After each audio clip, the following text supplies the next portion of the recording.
Years ago today, on April 18, 2001, Kobe Bryant married Vanessa Lane. In honor of their anniversary and it being the first week of the playoffs, we'll take a trip down memory lane. When Kobe met Vanessa, he was 21. He was on the second year of his contract extension that was worth $70 million.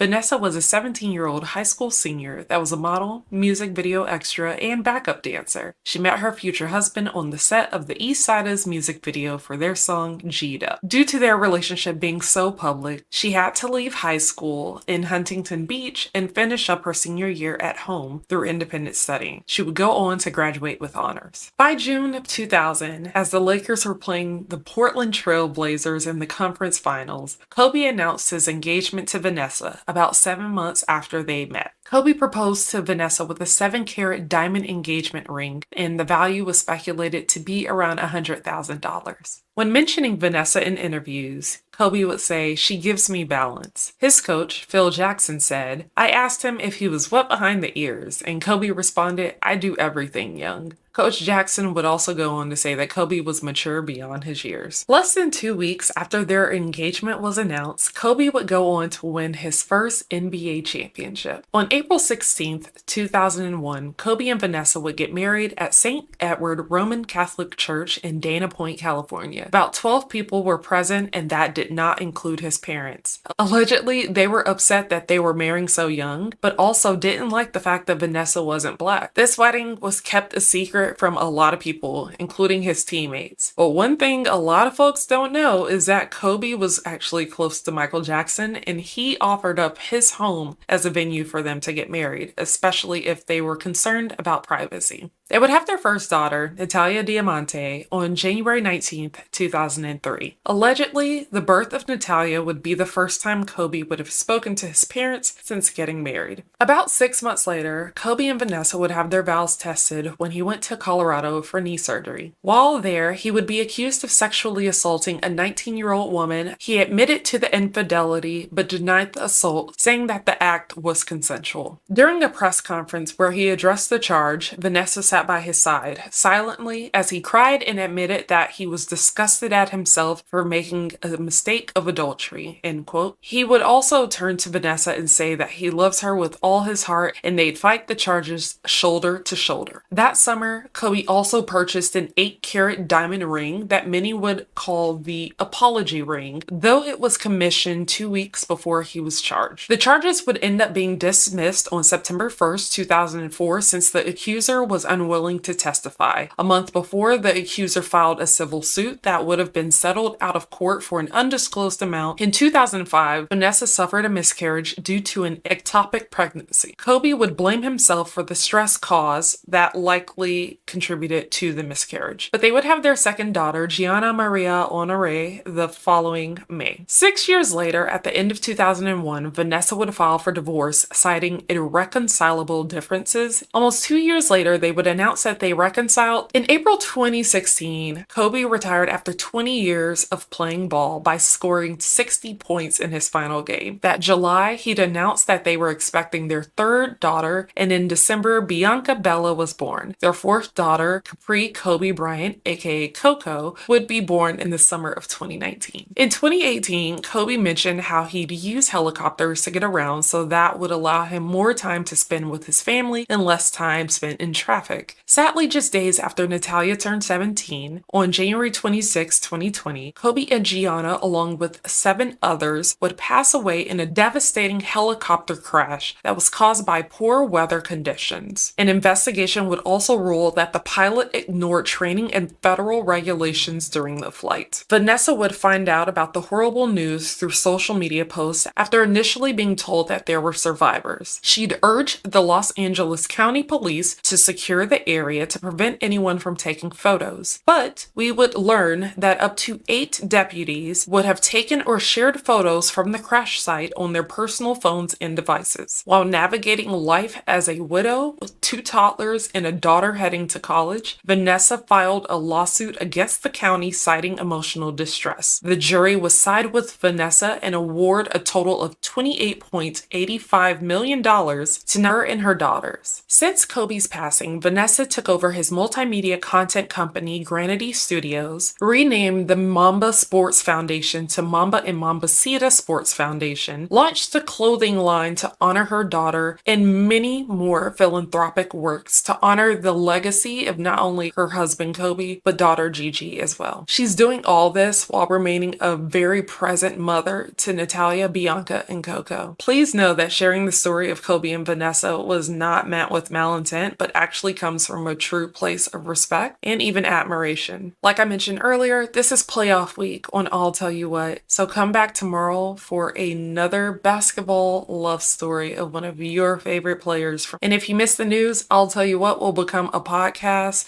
that you can watch and listen to every week on the Tube of You and wherever you get podcasts. Don't forget to follow here and everywhere you can, and come back tomorrow for another episode of I'll Tell You What, brought to you by Who I Do.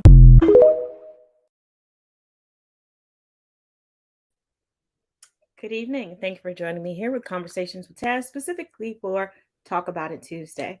As she said, this is the first week of playoffs, and anyone who knows me knows that I'm, to this day, still a very huge Kobe Bryant fan, and I'm old enough to remember their whole courtship and their wedding and the fact that they were imperfectly perfect for one another. Much respect. Happy anniversary. Now to get into the nitty-gritty of things. It's another reason why I wanted to start things off on a pretty good note. We do have some updates on several stories. I know you've gotten bits and pieces today, and if you follow me over on TikTok, I tried to give you little bits and pieces throughout the day to try to cut down on how long these shows are getting, but the world has gone crazy. So as you know, last week, towards the weekend and over the weekend, there were 2 shootings that occurred due to older white men and their property. So this is a mashup of both of them, and then I'm going to come back with some corrections and some additional information, as always. Whew. Just because somebody turned around in your driveway does not give you the right to have open hunting season on humans. You will be held accountable.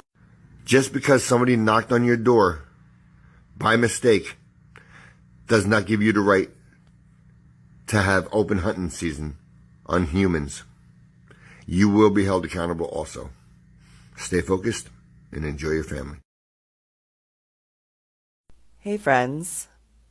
An hour ago, I told you about how a 16-year-old kid was shot for ringing someone's doorbell.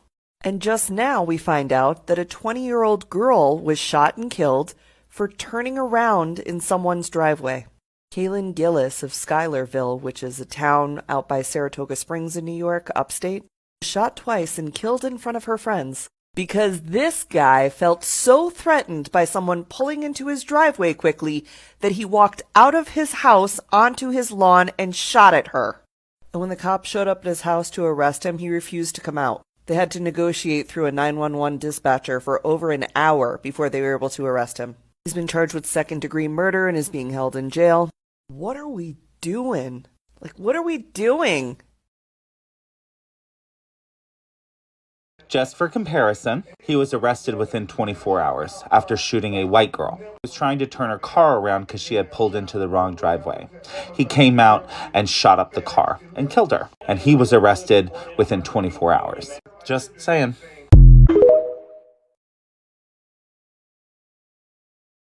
Okay, y'all, give me 1 second to prove this woman wrong, and then I'm going to show you something funny. Not haha funny, but not surprising funny. So, Marine Mom, the reason that my page is as big as it is because I do post facts. But your comment and your profile totally makes sense together. And given that I have a feeling that your reading comprehension skills are as good as your fact-checking skills, read this. Prosecuting attorney Zachary Thompson said at a news conference that there was a racial component to the incident last Thursday.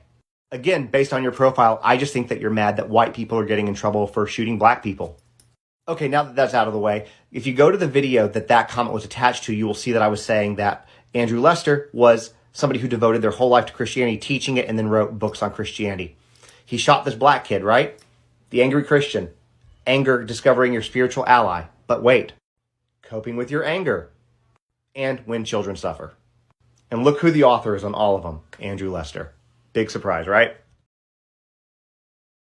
Information that we have now, it does not say that it's racially motivated. That's still an active investigation. That would make sense only if it was normal for 16-year-old scholar students to get shot for knocking on the wrong door. But that narrative only fits one group of people. I know y'all have seen a lot of this picture, but I want to show you Ralph Yarl in a different light. Ralph is a 16-year-old honor student who takes mostly college courses. He's extremely musically inclined, and he plans on being an engineer one day. Ralph, as a student of Staley High School, was one of the 330 kids selected as a part of the Missouri Scholars Academy, which is a residential program for gifted students. And this is Andrew Lester, the hateful 85-year-old monster who tried to manipulate the state stand your ground law to opportunistically end this child's life. Of his injuries, where he was shot, and what exactly happened to him that night in terms of his injuries.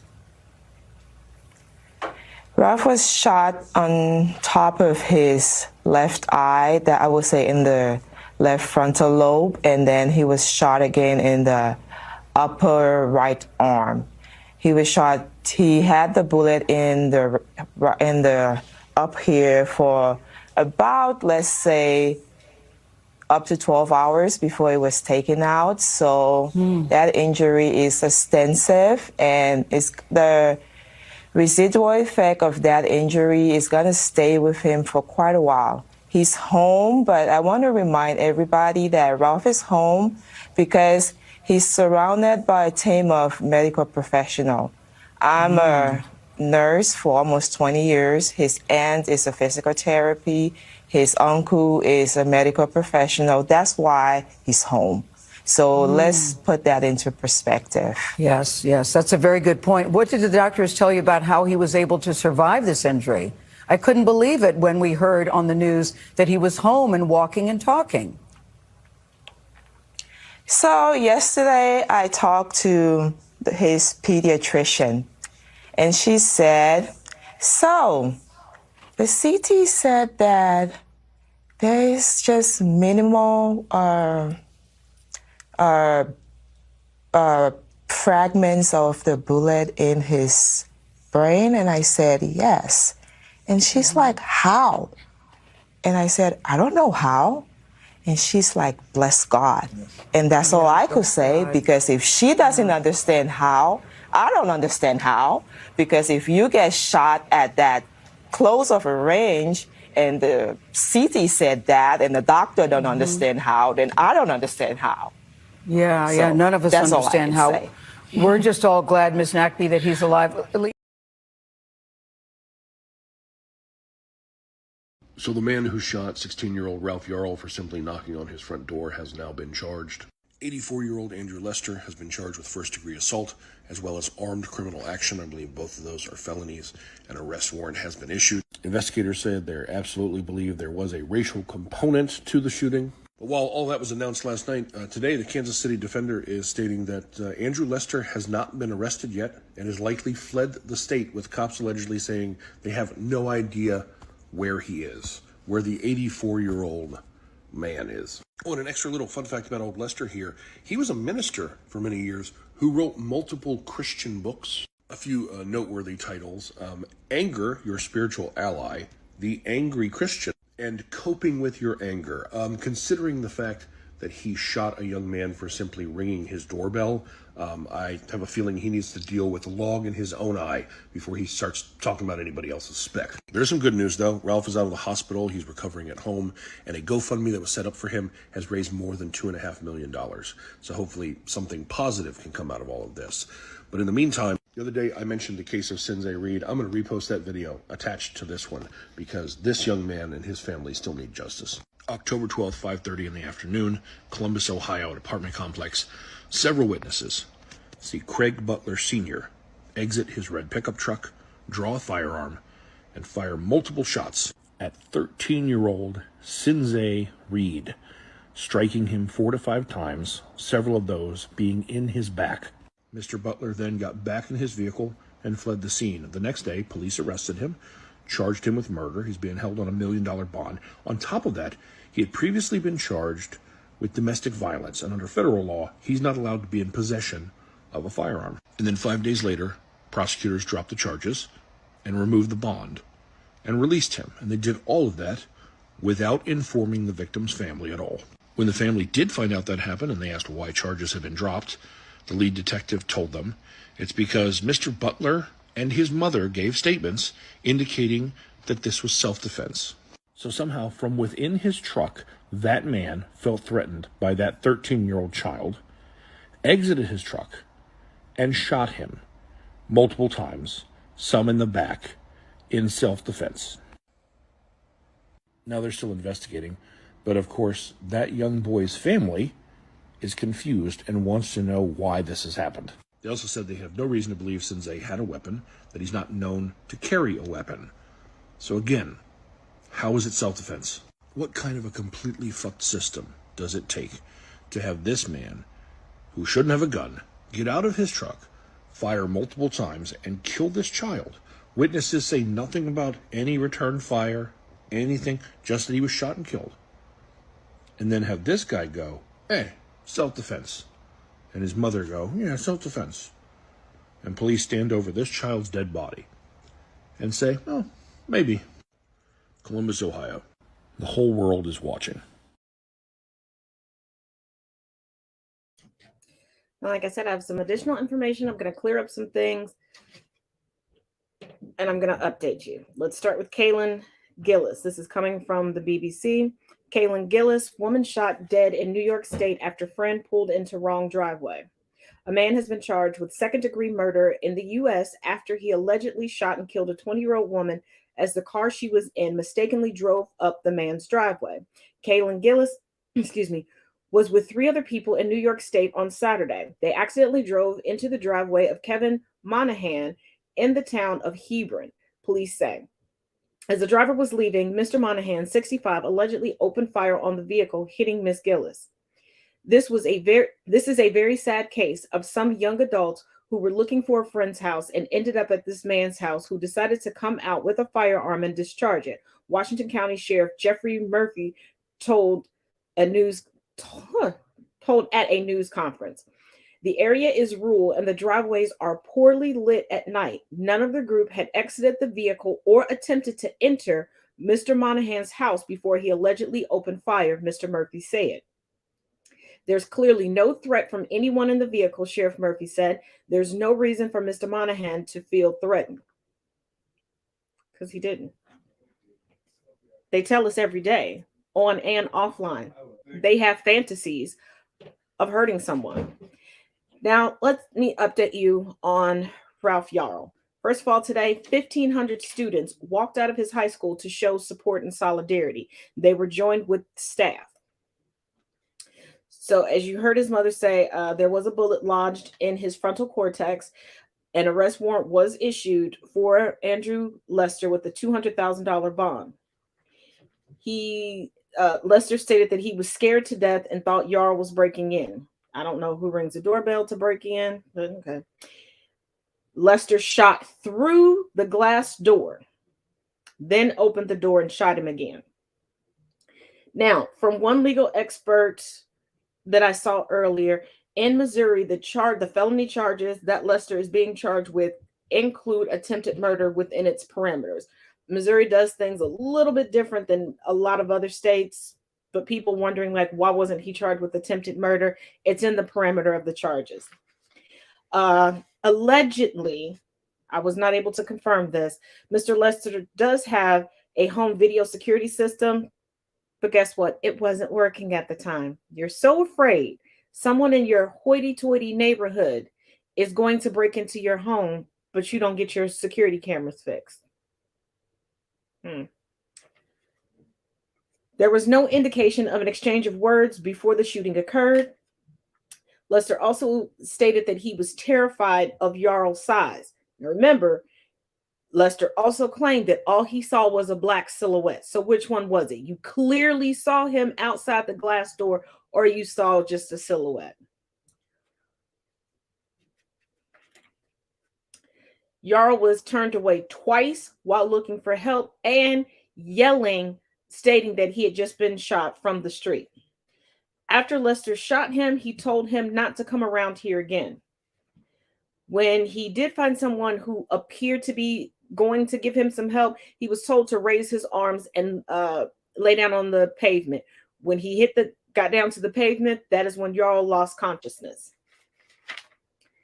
Lester did surrender to the police at 1:05 p.m. Central Standard Time. Within 2 hours, he had posted bail and was home. Now, there have been stories circulating regarding a Good Samaritan. I found one article regarding this coming from the NewYorkPost.com. Neighbor who helped Ralph Yarl speaks out. I thought he was dead. A neighbor who rushed to help Ralph Yarl after he was shot when he mistakenly rang the wrong doorbell said he initially thought the teen was dead before his Eagle Scout training kicked in to stop the boy's bleeding.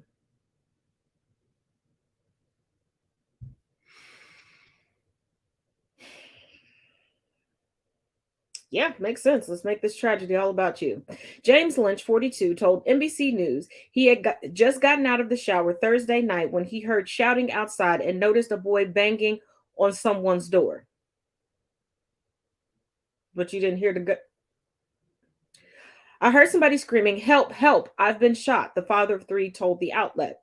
He sprinted outside, jumped over his fence, and ran to Yarl, whose face and arms were covered in blood, and saw what appeared to be a head wound near the 16-year-old's eye socket. Are you trying to paint yourself as the Good Samaritan?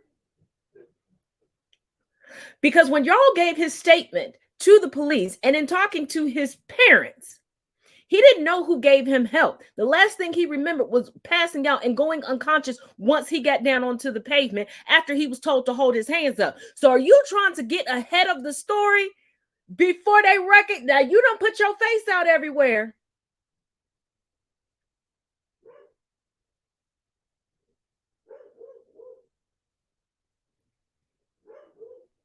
He sprinted outside, jumped over his fence, and ran to Yarl, whose face and arms were covered in blood, and saw what appeared to be a head wound near the 16-year-old's eye socket.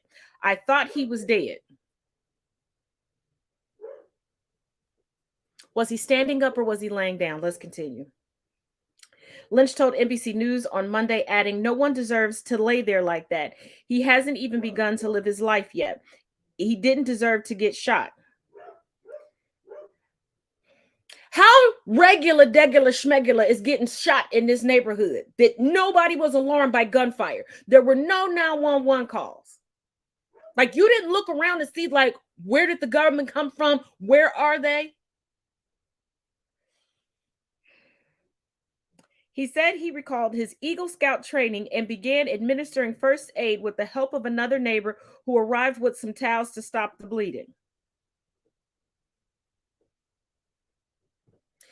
If the neighbor came out with towels, the neighbor watched it happen and only came outside. So in the neighborhood group chat and the Nextdoor app, you wouldn't look bad.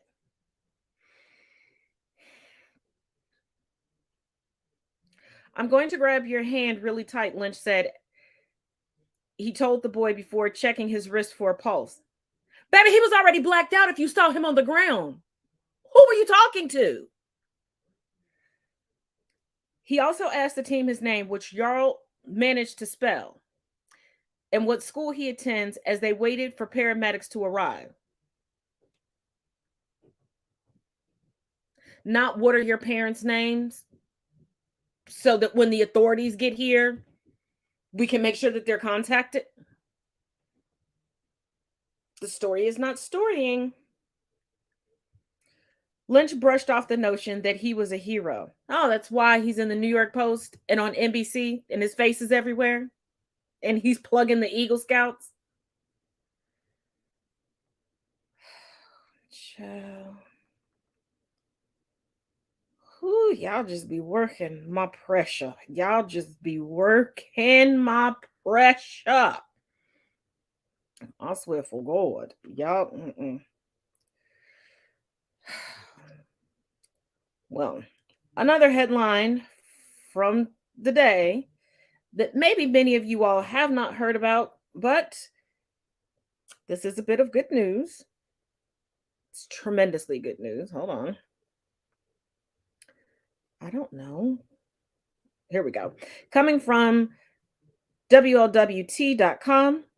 He's fully cleared. Damar Hamlin cleared to resume football activities.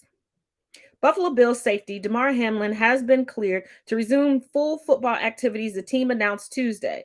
Bills general manager Brandon Beane said during a press conference Tuesday that Hamlin has been fully cleared and is with the team. And yes, it was just in January. We watched what happened to him on the field. And yes. We are so happy for this recovery. Now, for the update, I honestly didn't see coming. I was so ready. I had my popcorn ready to go for this Dominion v. Fox defamation trial. They had just seated the jury with the backups, and then they settled. Let's take a look at this video, and then as always, I have an article and some additional information for you. Oh, do you guys want some tea? So apparently Fox News pissed off the judge enough that he was going to appoint a special master to investigate Fox News lying to him. That was going to allow depositions to be done by Dominion, and Fox was going to have to cover it. And then guess what? Right after that, Fox decided to settle with Dominion. Yup.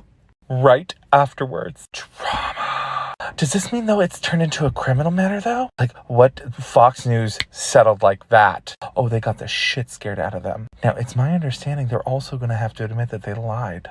Oh, the tea.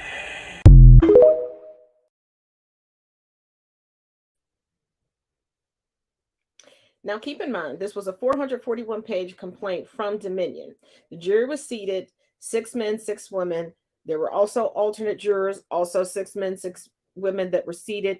The trial, the opening statements were set to occur after lunch, and jury selection did begin last Thursday, and the jurors were instructed, excuse me, not to discuss the case with anyone, including each other.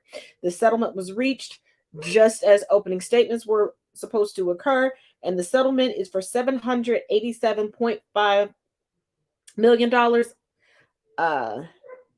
Fox, evidently within this settlement in the courtroom, admitted to lying. Dominion's attorney stated that others will be held accountable as well. So does that mean that Rudy Giuliani, Trump, et cetera, the MyPillow guy, are on the chopping block next?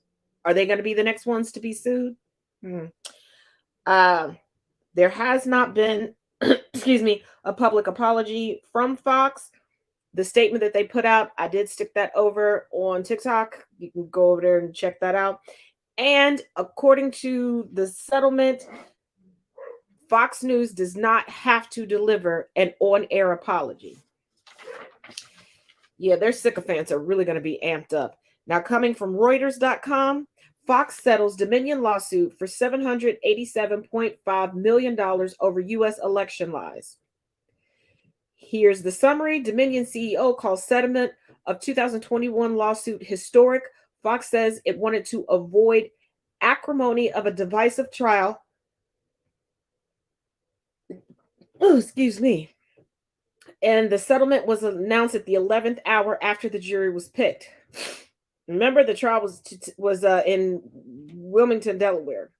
So Fox Corp and Fox News on Tuesday settled a defamation lawsuit by Dominion Voting Systems for $787.5 million, averting a trial putting one of the world's top media companies in the crosshairs over its coverage of false vote rigging claims in the 2020 U.S. election. The settlement, which legal experts said was the largest struck by an American media company, was announced by the two sides and the judge in the case at the 11th hour. The jury had been selected earlier the day and the trial poised for opening statements in Wilmington, Delaware. Dominion had sought $1.6 billion in damages in the lawsuit filed in 2021. Fox has admitted to telling lies about Dominion that caused enormous damage to my company, our employees, and our customers, Dominion CEO John Polis said in a statement. Truthful reporting in the media is essential to our democracy, he said. Now, keep in mind, there was something that was pointed out earlier. Fox, at this point, I just call it Fox Entertainment. Now, Fox Corporation, they're privately owned. They're privately owned. So it's like, their whole defense was First Amendment. That's against the government. Just because Trump said it, and this person doesn't mean you're supposed to just repeat it. But I digress. As always, make sure you check out the links in the description of the video. I have some other updates. One particular update regarding the Jayland Walker case out of Akron, Ohio. The family plans to file a civil suit by the anniversary of his death, and that would be in before or during the month of June of this year. 7 out of 9 of the special grand jury participants would have needed to vote in favor of an indictment, and it looks like they did not have that 7 out of 9 vote. Now, the document leak case, the suspect could face up to 15 years in prison. And this is leading to a lot of fallout. Ambassadors, politicians are having to reassure allied nations that we do not have a security problem. There are being requests from both sides of the aisle, well, all sides of the aisle politically, for an investigation into this to figure out how somebody could just walk out with printed out materials. He wasn't even like using a flash drive. Like, he was printing them out and walking out and just plopping them on his kitchen counter, taking pictures and putting them into Discord, all for clout. Like, y'all need clout that bad? Now, if you remember, here's another update. The OnlyFans model who is accused of murdering her boyfriend. She's white, he's black. Courtney Clenny, known online as Courtney Taylor, is being sued by the family of Christian Obomaseli. The family is not only suing Clenny, but 4 others for wrongful death. And the 4 others include the security company for the condo, the owner of the condominium, the management company, and the way they described the last one, because they just said the condo, because it looks like the property manager knew. Evidently, there were several phone calls that were made, several accounts reported by other neighbors. There were times that people several floors up and several floors down heard altercations. And also, to just let you know regarding this case, criminal charges against Courtney Clenny are also pending. Sister girl has a long road ahead of her. Now, I keep telling y'all that a lot of these very boisterous politicians are just doing it for show. The louder somebody is, the louder they got to proclaim and puff up their chest to work for a soundbite or a gotcha moment. Yeah, that's not who they really are. They are a pussycat in real life. What's up, pussycat? Well, Oh. They are not big and bad in real life, because when you actually are big and bad, you don't have to keep trying to posture to show it. But don't listen to me. Listen to somebody who works with them every day. I'm still brand new to Congress. I've only been there 100 days. And I don't know if I'm not supposed to say this out loud, but it's true and important. And if you don't know this, you need to. It's really clear from working there for just a few months that most of the really angry voices in Congress are totally faking it. These people who have built their brands around being perpetually outraged, it's an act. I've seen a bunch of examples. Here's one. I've been in committee meetings that are open to the press and committee meetings that are closed. The same people who act like maniacs during the open meetings are suddenly calm and rational during the closed ones. Why? Because there aren't any cameras in the closed meetings, so their incentives are different. What I've seen is that members of Congress are surrounded by negative incentives. There are rewards for bad behavior. You know what the big one is? Being able to reach you. The big thing that modern media and modern politicians have learned is that if they can keep you angry, they'll hold your attention. And they both want your attention. So if you're a politician and you show certain media outlets that you can help them keep their audience angry, they'll give you their audience. And because so many politicians are willing to play that game, now they're in competition with each other to see how fake angry they can be. So that's real bad. But here's something good. What I love about this, about communicating with you directly, is that the incentives are different. They can be positive. They can be about speaking to you with respect and real information and in a normal tone of voice. Because if I can talk to you directly, I don't have to yell. And if you don't have to yell to be heard, the whole conversation changes. So going forward, when you hear some enraged member of Congress say something absurd, your first question shouldn't be, how can they possibly believe that? It should be, do we think they actually do? Because they probably don't. And for those who want to see politics look less like WWE, I will keep you posted. Prime example is the whole anti-vaxxer movement, the anti-jab. We had so many politicians, yet they were all vaccinated. Double, triple boosters. Just like when it comes to protect the children and let's remove TikTok, we all know that they need every bit of social media to be able to get votes, because Truth Social and Twitter is not going to do it for them. But we got another nugget from Anonymous. Okay, so Anonymous's war on the GOP continues. Now, who did they serve up on a silver platter today? Well, I'm Ted Cruz, and my pronoun is kiss my ass. Yeah, Cancun Ted made it onto their naughty list. I am really curious to know what Ted and the others are thinking and feeling right now. Wait, do they even think or feel? I mean, if you want to see for yourself, all you have to do is follow them. That's where all the information is. Oh, and one more thing about my new friends. You should know that 3 anonymous women are dominating Talk, bringing you the news and information you've been asking for. That's right. The group of Anons that came over here to TikTok to spread the word are 3 badass bitches. And what they do behind the scenes is nothing short of superhero status, and I only know a very little bit. Give them a follow.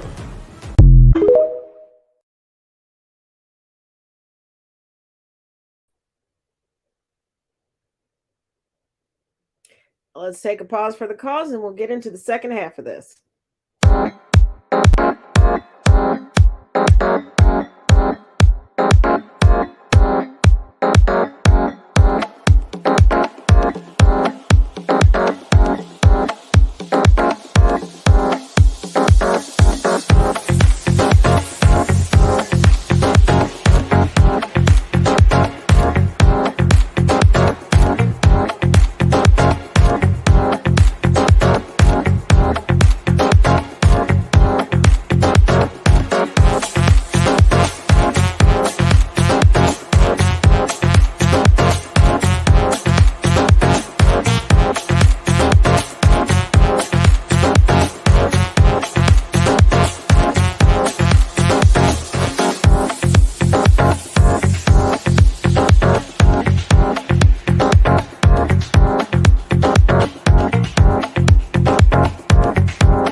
Here's the history lessons your teacher lied to you about in school.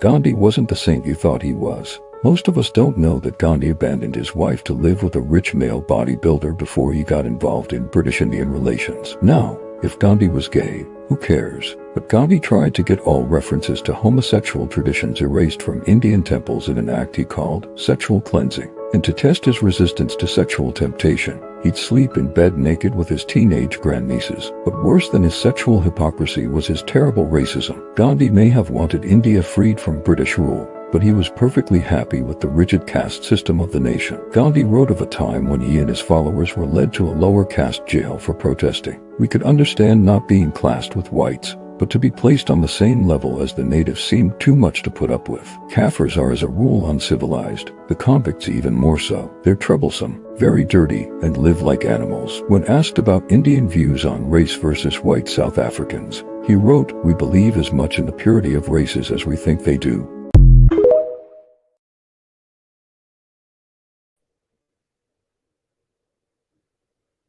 I keep telling y'all, a lot of people throughout history understood legacy. And they knew how they wanted to be portrayed in history books and in memories. They weren't exactly good people.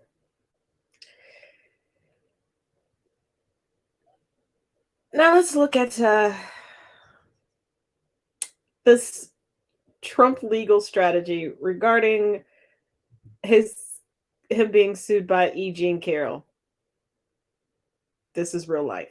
Donald Trump's attorneys, Joe Tacopina and Alina Habba, have been trolling social media comment sections looking for anyone and everyone attacking Donald Trump. And so this has actually been going on, by the way, for a couple of weeks now. They're looking for anyone in the comment sections of New York Magazine, the New York Times, anyone going after Donald Trump or accusing him in any way of being a sexual predator.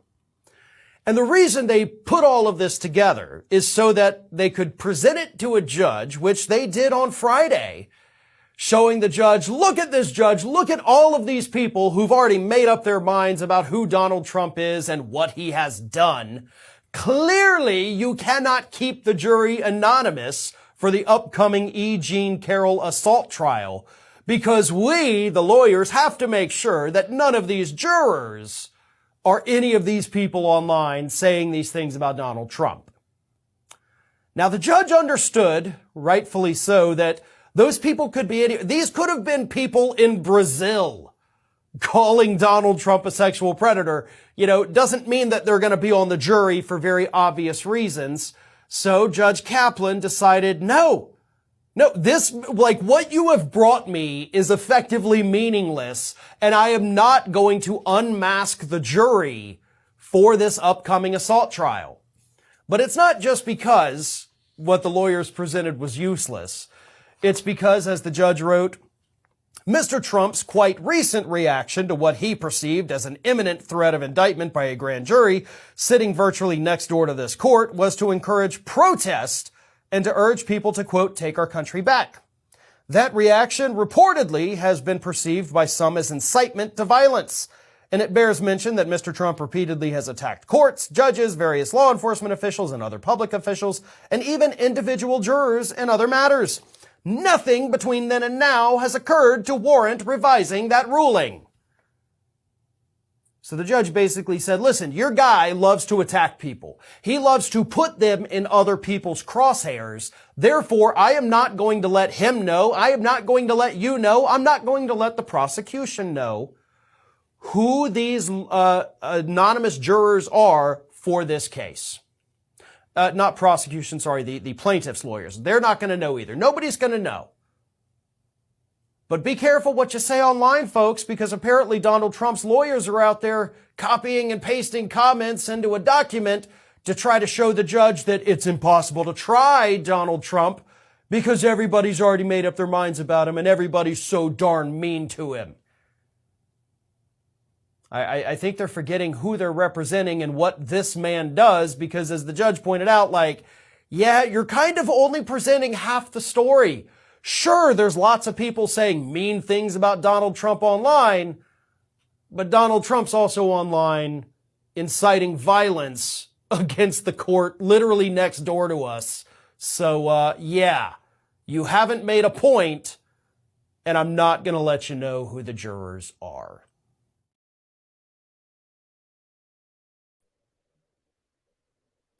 Their plan is, our client doesn't harass people, and neither do us.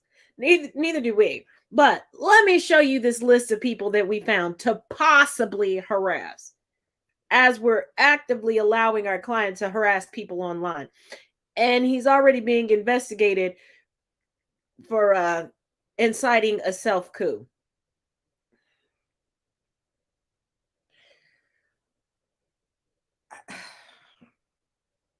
But let's get into the Trump and the legal news, because there's some updates. Okay, so let's talk about some updates in the Trump documents, Mar-a-Lago documents case, because we know a little bit of what has happened with his attorney now. So as you remember, the last time we talked about this, the judge in this case pierced the attorney-client privilege because the threshold of evidence has been met to know that the attorney's client committed a crime. Crime here probably being obstruction. Well, now that attorney, Evan Corcoran, has recused himself off of this case completely. But he is still currently representing Donald Trump in the January 6th insurrection case that Jack Smith is also currently in charge of, which means, in legal terms, I should say, Evan Corcoran, Trump's own attorney in the Mar-a-Lago documents case, is gonna be Jack Smith's star witness. You heard it here first. He is gonna roll him out, and that dude is going to be his biggest witness in whatever he ends up bringing forth in terms of charges. He flipped that shit and was like, I'm gonna use your lawyer against you, and it's gonna be perfectly legal. How do you like that? And I think, once again, Jack Smith is coming in with the absolute chef's kiss on this entire fucking investigation. This also leads us to believe that some type of charging will take place soon. Soon in legal terms could be a month. Soon in legal terms could be like by the end of the summer. The legal system works at a snail's pace. But that is a very spicy meatball. And when I say meatball, I do not mean Ron DeSantis.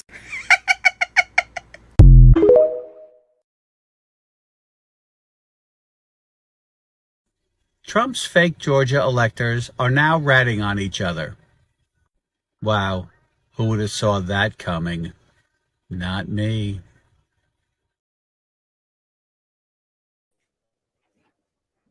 Kind of figured it was a matter of time before they started turning on each other because they learned from the master, i.e. Trump. But guess who else is in hot water?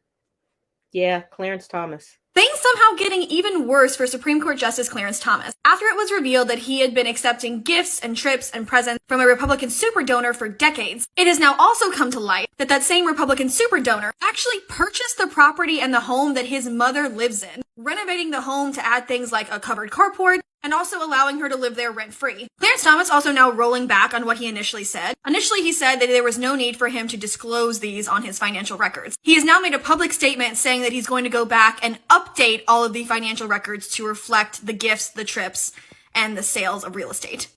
That's not how it works, Clarence. You don't get to say, oh, there was no need for me to disclose this for decades. And then once it's actually come to light, you get to go back and update all of the financial records to disclose them.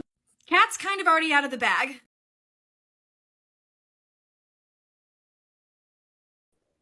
Now, coming from NBCnews.com, Senate Democrats eye a hearing on Clarence Thomas as Republicans shrug off gift revelations. Key Senate Democrats are considering a hearing about Supreme Court ethics in the wake of revelations that Justice Clarence Thomas received previously undisclosed gifts and luxury travel from billionaire Republican donor Harlan Crow. Senate Majority Whip Dick Durbin, Democrat out of Illinois, the chair of the Judiciary Committee, said the 20 years of gift travel on yachts and chartered planes was outrageous. He added that the failure to disclose Crow's real estate deals and his reported purchase of Thomas's mother's home was beyond anything I could imagine at the Supreme Court level. It's not clear when the hearing will take place or what the scope would be. Durbin said he has a number of things in mind. He is discussing with committee members, but he was pessimistic about getting Thomas to testify. Well, we know how that went the last time we needed him to testify. Don't we, Anita Hill? Of course, I would like to, but I don't think it's going to happen, he said when he was asked whether he'd like to hear from Thomas directly. We're going to discuss the agenda and the program. A Democratic aide noted that issuing a subpoena would require a majority vote by the committee, which the party doesn't have, with Senator Dianne Feinstein, Democrat of California, out indefinitely on medical leave.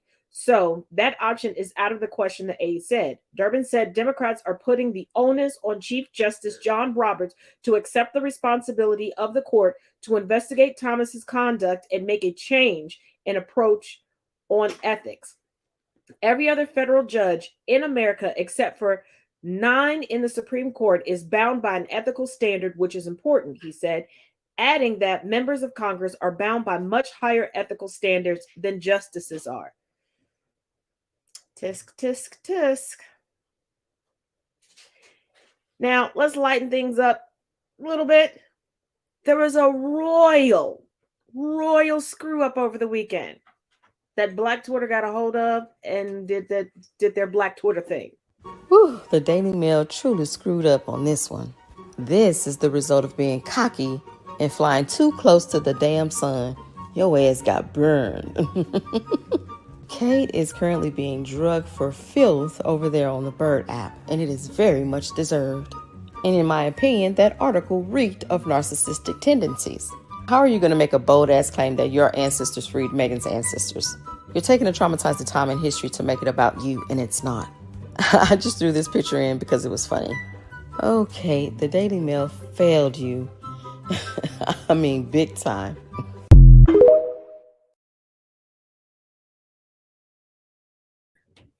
You know, the Daily Mail's article regarding Kate Middleton, two things. First of all, how would you feel to spend so much of your life in order to get the title of princess and eventually queen consort, but everybody keeps referring to you by your maiden name? Because even with Princess Diana, nobody referred to her with a first and last name. It was Princess Diana. Sorry. But here's the second point. This article really shows the hypocrisy in racist and the whitewashing of history. Because they'll say, well, we're not responsible for what our ancestors did, but want to take credit when they found one ancestor and the whole heaping pile of a haystack that stood on the right side of history. Then all of a sudden, see, I can't be racist. My 67th removed great aunties, hairstylist was the abolitionist.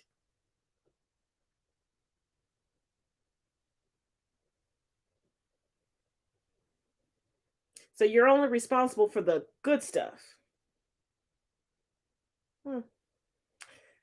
Okay.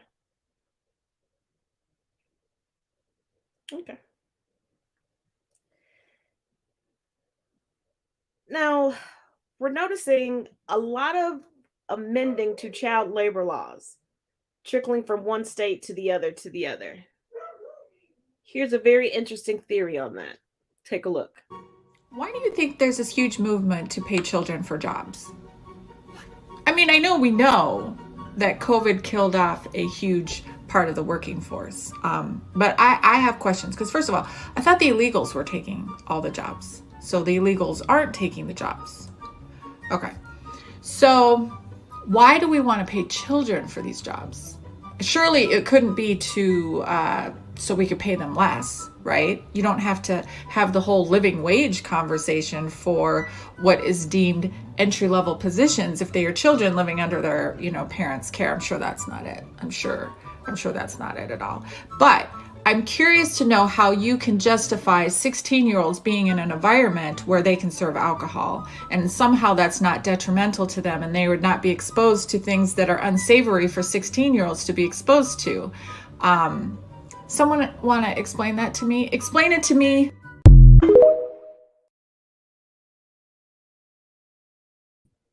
And they want 14-year-olds to be able to work night shifts. So how are they supposed to get their homework done? How are they supposed to get an appropriate amount of sleep? How are they supposed to get a proper meal and make it to school the next day? Because if they start falling asleep in class, if they're cranky and irritable in class, that could result in a plethora of issues that could get them removed from said class. Okay.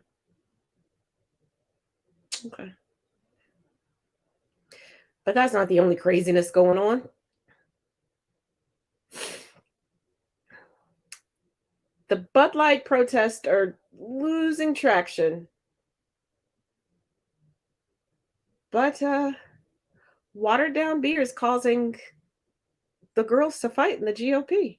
Republicans are still freaking out over the Dylan Mulvaney promotion of Bud Light. And if you're not familiar, of course, Bud Light recently used a transgender influencer to do a promotion for the company, like literally one video. So Republicans have spent the last 2 weeks freaking out, claiming Bud Light has gone woke. And their little boycott of the company has now met some pretty ferocious backlash from within their own party. Donald Trump Jr. has now put out a video begging conservatives to please back off of Bud Light and Anheuser-Busch. They don't deserve this, right? It's over with. Let it go. Stop being freaks, basically, is what Jr. says. And believe it or not, Jr.'s right. But over the weekend, the NRCC, the National Republican Campaign Creeps, whatever the NRCC stands for, I forget at the moment, they put out a tweet that said, "Thanks to Dylan Mulvaney, we can finally admit that Bud Light tastes like water. With our new koozies, you can make sure no one confuses Bud Light with real beer ever again."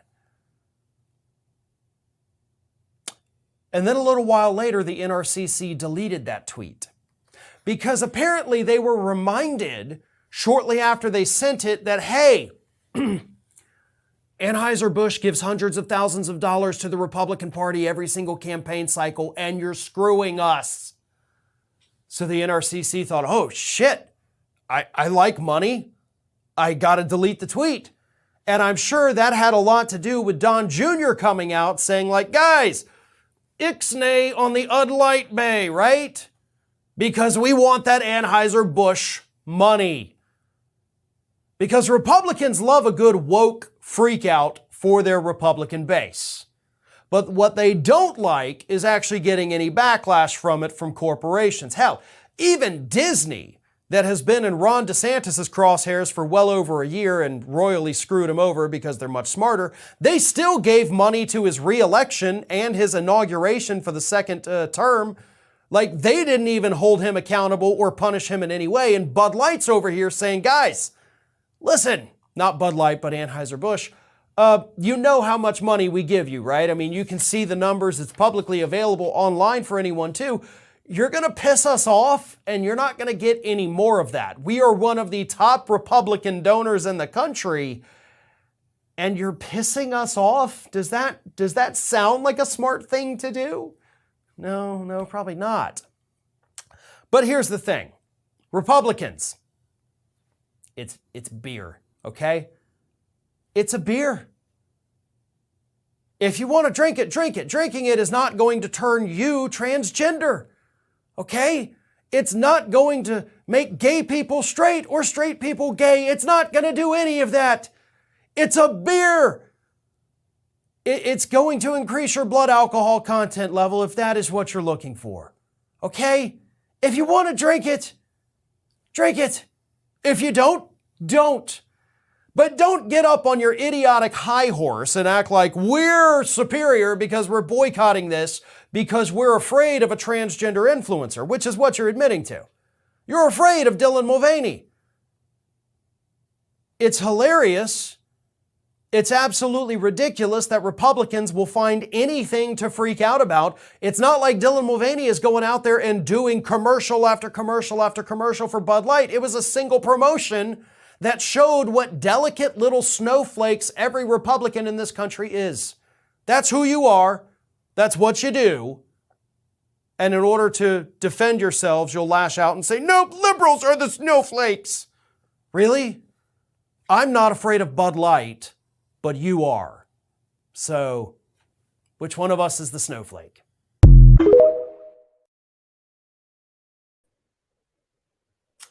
They're not the only ones fighting amongst each other.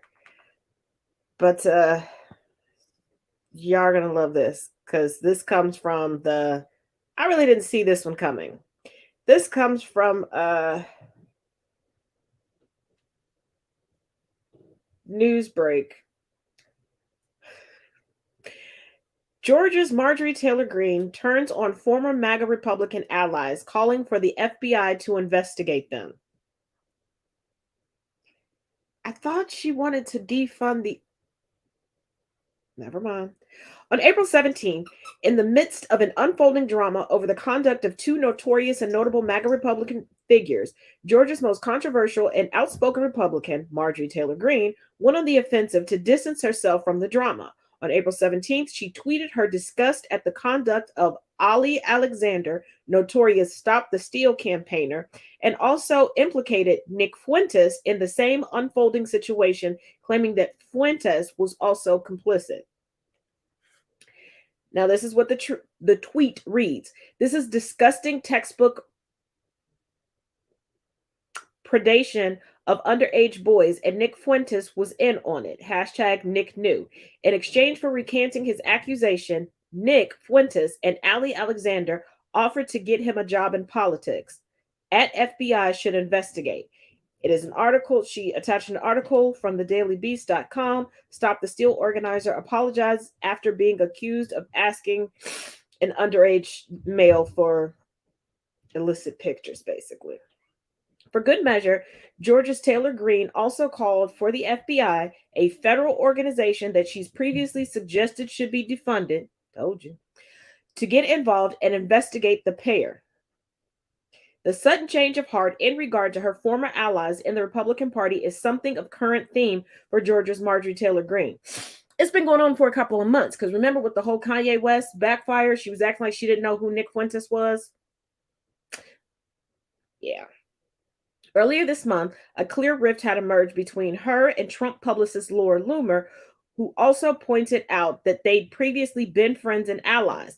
Perhaps it is jealousy between the pair over who adores and serves three-time loser Trump the most effectively.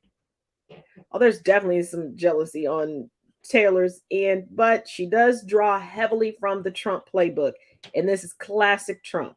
Everybody's a good person until you need to distance yourself or they wrong you, because look at her and Boebert. Unfortunately for NTG, her critics online have since gone to lengths to expose that until recently she was close to both Alexander and Nick Fuentes, leader of the far-right America First movement. Alexander himself tweeted a picture of himself and Taylor Greene before his account was suspended by the social media platform to point out that she'd recently been friendly with him.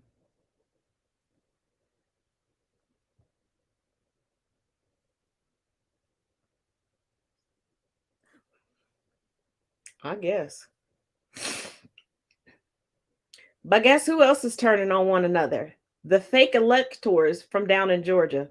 Y'all, come look at this. Come look at this. Oh, do you want some more tea? Holy shit. District Attorney Fannie Willis has filed a motion to remove the attorney representing 10 of the Georgia fraudulent electors. The attorney's name is Kimberly Dubrow, a former assistant DA, partner, and law professor in Georgia. Now, according to the filing, the court ordered Dubrow to offer her clients immunity. And Deborah's associate told the court that they had. But apparently, after interviewing some of these fake electors, they were never presented with that offer. She lied. Not only did she not present the offer, they lied to the court and said they had. It appears that some of her fraudulent elector clients are saying that another one of her clients committed crimes that they were not party to. That is really bad. Did someone tell Dubrow not to offer the electors immunity to prevent them from flipping for the state? Guess who's paying for Dubrow? It's the Georgia GOP. The Georgia GOP. Led by Pearson's client, David Schaefer. That's fucking drama.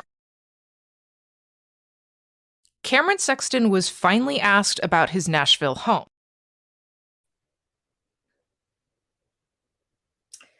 Now let's wrap it up with Cameron Sexton.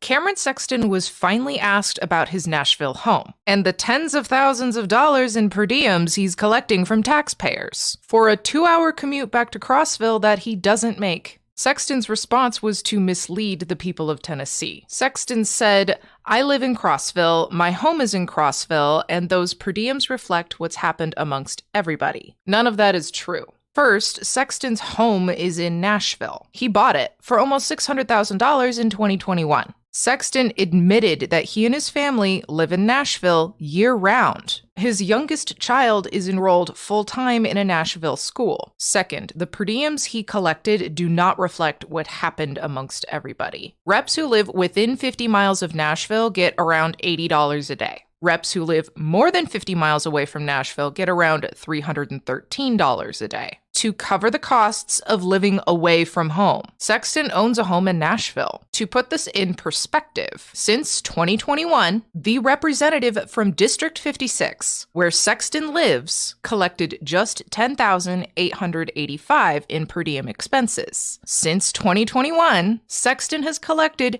$92,071 in per diem expenses. Sexton says, "We are in Nashville 5 months a year, and we go back to Crossville on the weekends and so forth." What he doesn't say is the most important part. Sexton continues to live in Nashville year-round. Under Tennessee law, if your family lives somewhere and you live with them, that is where you reside for voting purposes. So if Sexton and his family live in Nashville for voting purposes, he cannot legally represent Crossville. The issue is not the 4 months that the Tennessee legislature is in session. The issue is the other 8 months, when he would return to Crossville, but does not, because he and his family live in Nashville. Sexton obviously knows that buying a $600,000 home in Nashville is not consistent with living in Crossville, where he owns a $175,000 condo. This is Popular Information, a newsletter that holds the powerful accountable. Now follow along here and subscribe for more accountability journalism. And for the purchase of that home, they utilized his wife and her highly illegible signature. But then when he needed signatures to be able to run, she was among the first to sign, and they were able to match up the signatures because it's very distinctive. Very. But as always, thank you all for watching Mirror Conversations with Taz, and I hope you enjoyed this week's episode of Talk About It Tuesday. I will see you tomorrow with the resident Ginger. He will be back for Get Into It with Taz and Chris. And as always, each one teach one, each one reach one, and make sure you check out the links in the description of this video. And I got one more little history nugget for you, because like I said, pay attention. Don't let things become so fantastical to you that you don't quite get the facts straight. Till tomorrow. Here's a history lesson your teacher lied to you about in school. Rosa Parks was not sitting in the white-only section. No one can deny that Rosa Parks played a pivotal role in the civil rights movement by refusing to move to the back of the bus for being African American. But one can deny she was sitting in the whites-only section. Back on that late December day in 1955 Montgomery, Alabama, Miss Parks was actually sitting in the first row of the middle section for African Americans, the colored section. But when more passengers boarded, the bus became packed and a white man was left standing. The driver then demanded Parks and 3 other African American passengers move further back so this man could take their seats. As the story goes, Rosa wouldn't stand for it, and that earns her a spot in the ranks of pioneering women who changed history. you.